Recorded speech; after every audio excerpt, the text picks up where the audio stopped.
สิมาเบิ่งลาบหมูมือนี่ปรุงแนวอยู่แนวกินให้แม่เฒ่าเฒ่าโซ่ไม่นั่งนี่แม่เฒ่าเกลือโอ้เกลือใส่แล้วใส่เลยอย่าว่ามันน้อยอีกอ่ะแล้วพ่อเฒ่าเจ้าน้ำใส่แล้วก็คนเยาใส่หลายเด้มันสิเป็นแกงเป็นคนมันจะมัวใหม่หมอแล้ววันนั้นเขาจะมาใส่ข้าวคั่วใส่หอมใส่ใบมะกรูดนะคนอันบ่มีใบมะกรูดด้วยค่ะโอ้แต่ใครเขาชื่อมาคอยว่าจะชื่อมาอยู่บ่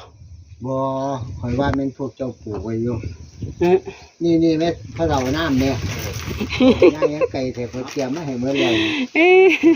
ขึ้นว่าจะเฮ็ดก็พ่อเฒ่าเลยเฒ่าดีเราเด้อกระเดงรถลาบเนื้อ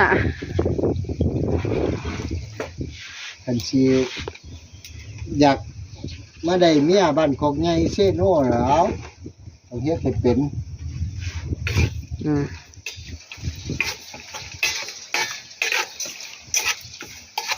ใส่เกลือเป็นนัวบ่เกลือเป็นนัวพ่อข้าวคั่วทีหลังหมกเพชรกับข้าวคั่วนะทีหลังบัดหัวสิไข่อันหั่นนี่ค่ะทีหลังที่อันโอ้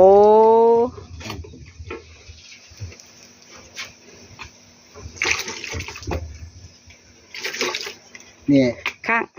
เธอเนี่ยพอเฒ่าเจ้าข้างเลย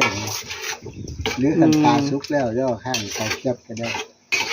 บ่ต้องเอาสุกหลายเด้อเอาพอเฮิมบ่ง่วงเฮิมนะจัดการอันแม่เฒ่าสมหวังย่านบ่ถือใจว่าที่ลูกเขยแม่ลูกเขยปรุงเองนี่บอกงานนี่อันนี้เอามาอยู่ได้นี่โอ้ยมันสิบ่หอมเอาขึ้นเดี๋ยวข่อยสิเอามาใส่มั้ยฮะแกสิเอาอยู่ใช้อยู่รถข่อยเต็มอยู่โอ้ข่อยเตรียมมาหมดข่อยย่านพ่อเฒ่ากับแม่เฒ่าข่อยลำบาก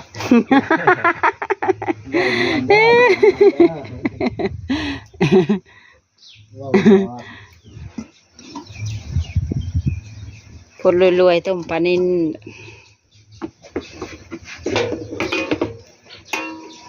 เฮ็ดทานนี่บ่ท่านไงน้ำอ่อนเลยครับไก่น้อยดีเพิ่มเราเพิ่มเสียงประตูวะหอมครับตั้งใจมาหาพวกเจ้าโดยเฉพาะเลยได้กล้วยวีบ้าไงบ้านกล้วยก็อยู่ขางตั้งกับสี่นะครับ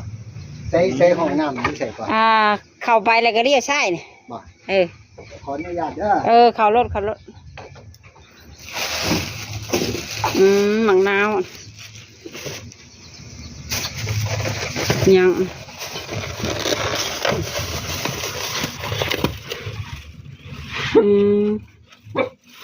ปิ้งไก่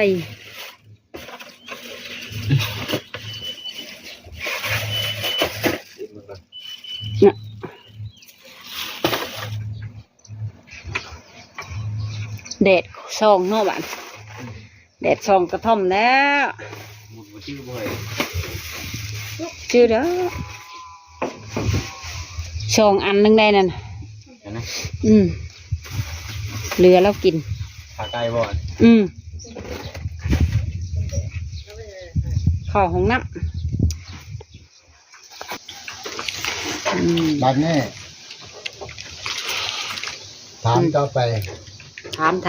เขาจะเอาจากเพชรเชโน่จังโมงต้องเช้าเพราะแต่สวยมากมันแดดเมื่อยเนาะเมื่อยต้องรอไม่ต้องตัดสินใจเลยอย่าว่าจังหวะเลยให้แม่ทำมาตัดสินใจเสียออกยังไงเป็นยังต้องมาให้ข่อยตัดสินใจ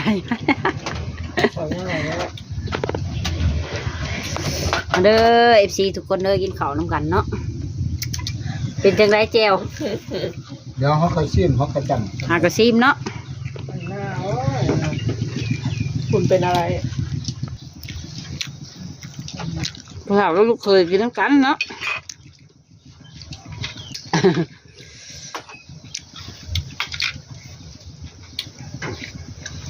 อยู่บ้านคือหลานมาสี่สี่ อืม สี่ห้าคอยออกหน้าบอก อืม ไม่คือบ้านเฮาเด้อ เป็นหน้าคือกัน บ่ย่ำคอยบ้างจากหน้าที่คอยจากงานคอยก็ต้องลงเฮ็ดหน้า อืม โอ้ สิแล้วไว้แล้วซ่าแล้วตามฤดูกาลบ่เกี่ยว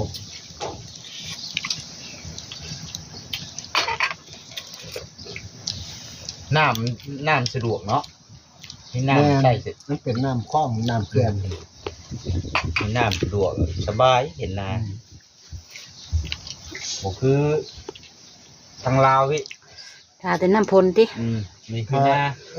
ทั้งเล่าเนี่ยแถวหน้าไก่นั่นใคร แมน เพราะว่ามันมีน้ำเกินมา แก้ไว้นะกินนี้ไม่เข่าอ่ะทั่วกินได้หมดทั่วต้องเข่าตามือเยอะแรงๆมาตรงนี้ มันจะแนวเป็นแต่แซ่บอ่ะ อาหารมื้อนี้ทั้งนี้ก็คือกัน เผาตะโอยได้เอื้อยแล้วอยากเอาน่องก็ได้ หรือได้น่องแล้วอยากเอาเอื้อยก็ได้นั่นบ่ คุณบ่สิไปอยู่สิไปเอาหาเมียทั้งนั้นบ่เด่น หืม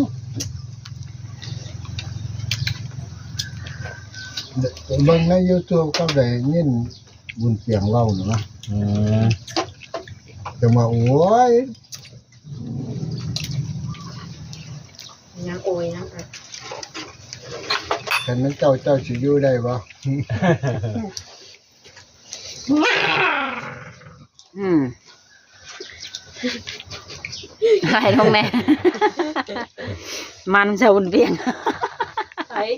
ยันวะ เวนมาก่อยนะ เขาล่าหูอยู่พวกสาลีอยู่ล่างเหนือคือคล้ บ่ าย เห็น ๆกั ฮอน ดแอนนาเนี่ยโอ้เห็นแอนนาบ่เห็นอ้ายเห็นอ้ายบ่เห็นแอนนาอยู่ นางคนละภาค คนละภาคแต่เขาผ้าเดียว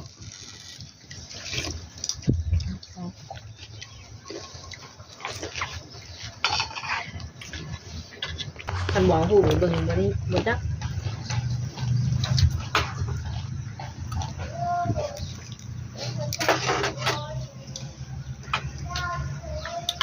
นิดไว้เสือแล้วแหละนิดใส่คอเสือ เอาไว้เห็นหยัง ผู้สาวบ่เว้าก็เลยบ่มีหยังเกิดขึ้นนิบจะเสือนิบได้ไว้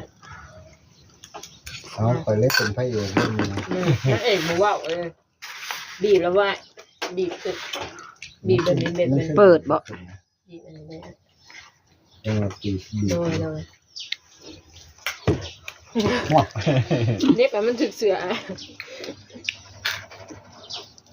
หนูนิบจะทงเสืออ้ายก็ได้โอเควันนี้นางเอกเงียบมันเนี่ยสงสัยเจอคนถูกใจ พระเอกกับนางเอกว่าเขาแก็บกันเลยนะ เริ่มเกินตอน นางเอกเล่าวพระเอกไทย เราจะกระตังสักเกิดว่า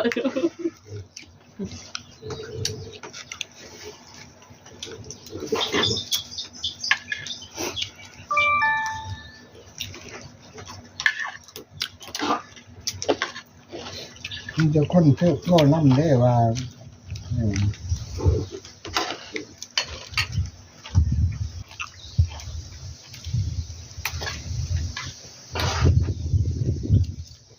อายกันเปี้ยงป่ายังคือเก่า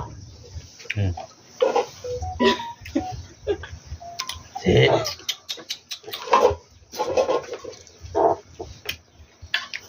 ไปโผล่ตลาดน้องเขาได้ อ่า ไปซื้อรถไปซื้อเมื่อแล้วไปลูกไปกินรถไงไปซื้อน้ำมันกันลูกไป คือเราใกล้ๆนึง ไป ชะบุญเนี่ย ไปลูกไป เราเขาบ่มา เราบ่มาหรอกเราไปเวียกเรา ชักธนมาจักปาน เพื่อนเราภาพไป2-3 ลัง เขาเต่าเลย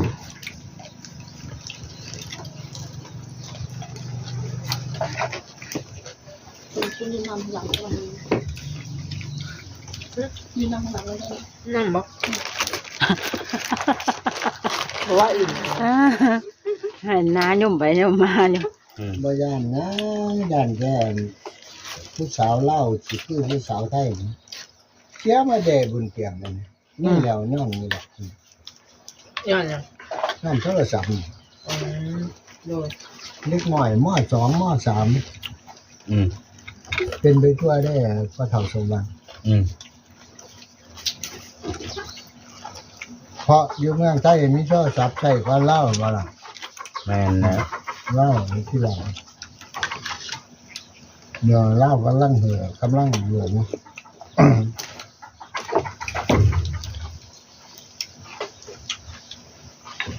เล็กน้อยล้าขันผู้ใหญ่เรื่องได้เฮานี่เนาะมันโอเคมันได้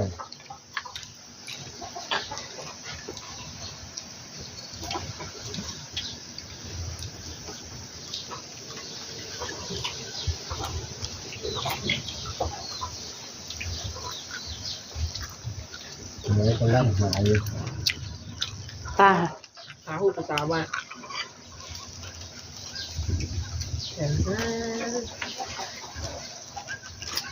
ไอ้นางจะเปลื้องไหนนางกินจะหมักตัว อืม เอาหัวตัวนี้แหละปลาขาว เชิญมากินข้าวไปกินได้หมักทั่วบ่ ต้องขอคำมาเลยตอนนี้ แต่ดอกเอาไปถามตรงๆเลยว่าต้องยังไงกันดอก เจอในดอกไม้ ฮะ เจออยู่ดอกไม้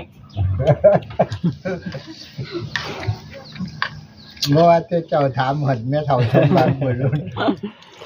นี่เป็นบ้าซะเลยเนาะเพิ่นโอ้โหเลยโหดโหด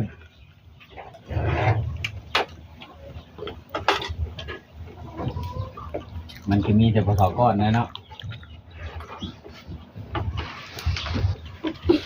อย่าแหละนะ ยาละไอ้นี่ตัวหิวเขาอยู่เมื่อกินนะก็ดิบปลาเป็นแต้วหน่อยนึง เจ้าไฟก็มันกันนิดเดียว อายกันปานเบิดในเดียว หน้าบุมักปลาไปเลยยังไง นกปลา บ่ ชูเมียกิน บ่ เอาบักหลาก็บ่มากินแท้ล่ะ กินแล้วมันกินอะไรกิน หน้าอีกแล้ว กินน้ำกันในละเลย กินน้ำกันนี่แหละมันยาแล้ว อายก็ไม่อายยันว่าสาวอายก็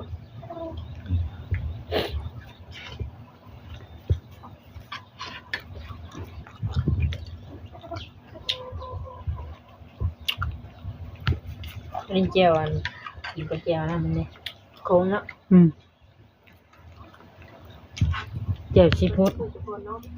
เจ้าชิพูดถูกเขากัน แม่นนะ แม่ชมนะเว้ยเหลือ หนึ่งมังนาวนะแต่พี่อ้ายเฮ็ดเป็นยุงพี่ริบก็มี ไปหลายแนวครับ เดี๋ยวกำลังหาคลิปเจ้าอยู่ โดย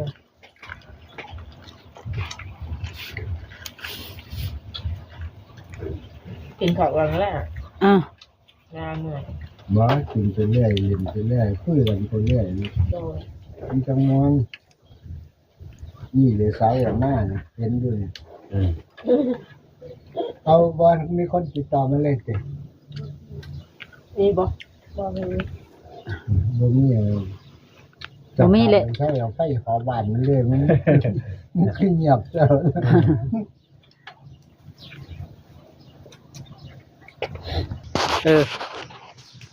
ก็เลยเป็นคนกลายเป็นคนผิดปกติไปเลย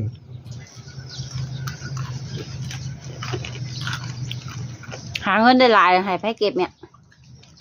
โอ้ยบ่เหลือลงทุนคือเรา ลงทุนคือเก่า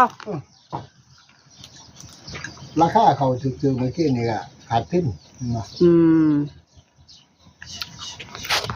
ลงทุนแต่หลายหมื่นเลยเมื่อกี้ 6-7 หมื่นเพราะหน้ามันหลายนะ เฮ็ดนาบ่เจ้ากะ อ่า หวานบ่หรือว่าหยอดหรือดำ บาน อืม ใส่เครื่องบานได้บ่ได้ใส่มือพ่นเลย อืม บ่คือเล่าจังเกี่ยวนี่ต้องเอาคนเกี่ยวมันบ่ แม่น เครื่องใส่อย่างเดียว มีบ่ยาฆ่าหญ้า คือกัน ฮะ ซื้อมาอยู่1,800เดือน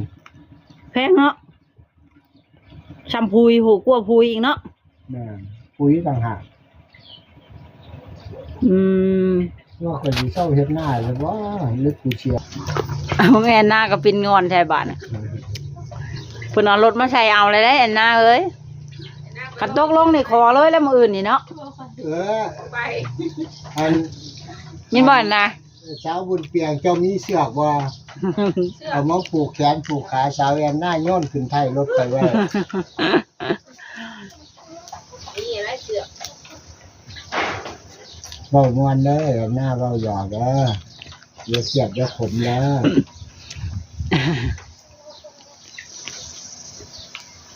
ปานลูกคักหน่อยนะ จะมันเสียบแนวกินเนี่ย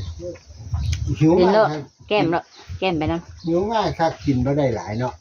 ไม่เท่าโซวังที่นี่เด้อ หิวแห้งเนาะมื้อ หิวแห้งก็กินบ่ได้ หิวแห้งน่ะบัดกินได้หน่อย อืม กินไปเรื่อยๆนั่งลิ้นไปพร้อมกินไปพร้อม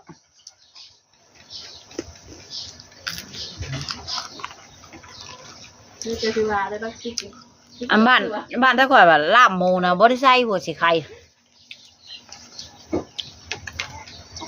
บ้านเจ้าเจ้าอ่ะ แม่น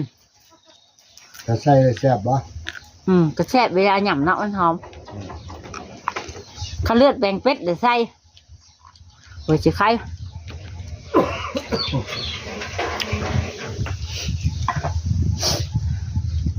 ยับเข้ามาในพี่เด้อันน่ะเห็นมั้ยยับมา มันก็บ่ได้แต่ เฮ้ยมานั่งพี่เด้มานั่งใกล้อันกระตุกไปพี่เด้ เพราะว่าไปขายค่ำ ยับเข้ามา ไม่เท่าโซวังถ้าข่อยไปขายค่ำเหลือข่อยย่านเขาตัวข่อย โดยโอ้ยคันนี้มีคำหลายนะสิพาไปดอก หวานกับมีอันเดียวนี่ละ เลย ไอ้ชื่อคำลาวอ่ะ เนี่ย แม่นว่าชื่อคำลาวเหรอ ข่อยบ่มักใส่ค่ำนะบ่มักนาฬิกาข่อยไปซื้อมาเท่าไหร่18 ปีอ่ะ ว้า เขา คือ ก็ใส่2เทื่อนึงเนี่ย คือยังไงอ่ะ นั่นล่ะมันบ่ได้ใส่ อืม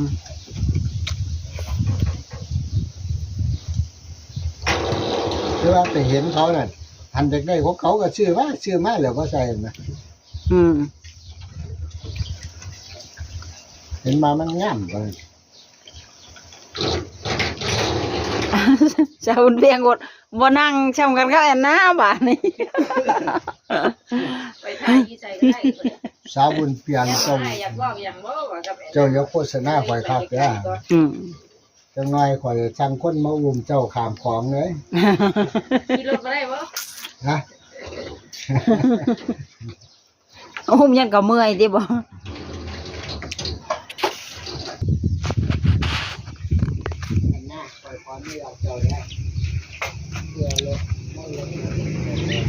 ก็โอเคเนาะทุกคนสำหรับคลิปนี้ก็สิได้ขอจบคลิปไปเพียงเท่านี้ก่อนเด้อทุกคนเด้อก็ไว้พอกันใหม่อีกในคลิปหน้าเนาะทุกคนป้าไอ้เพิ่นกินข้าวก่อนสำหรับคลิปนี้ก็สิได้กล่าวคำว่าสบายดีนะ